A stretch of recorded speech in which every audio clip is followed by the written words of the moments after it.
کسی ایک عظیم شخص نے یہ کہا ہے کہ آپ کا اس دنیا میں جو سب سے بڑا دشمن ہے وہ ہے آپ کا خوف۔ خوف کیا؟ آپ کو ناکامی کا خوف، آپ کی بیماری کا خوف، آپ کی جو پور ریلیشنز ہیں اپنی فیملی کے ساتھ یا کسی کے ساتھ بھی، اس کا خوف۔ اور اس دنیا میں جو ہے وہ ملینز آف پیپل ایسے ہیں کہ جن کو یہ خوف ہے، اپنے ماضی کا خوف، اپنے فیوچر کا خوف، اپنی ادھیڑ عمری کا خوف، اپنے بوڑھا ہونے کا خوف، انسینٹی کا خوف، اپنی موت کا خوف۔ یہ سارے وہ خوف ہیں جس کا دنیا میں ملینز، کروڑوں جو لوگ ہیں وہ اس کا شکار ہیں۔ لیکن آپ یہ دیکھیں کہ خوف ہے کیا؟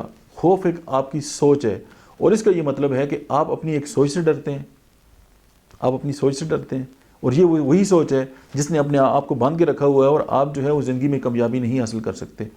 یہ جو میری بات ہے نا، اس پہ پورا سوچیے گا۔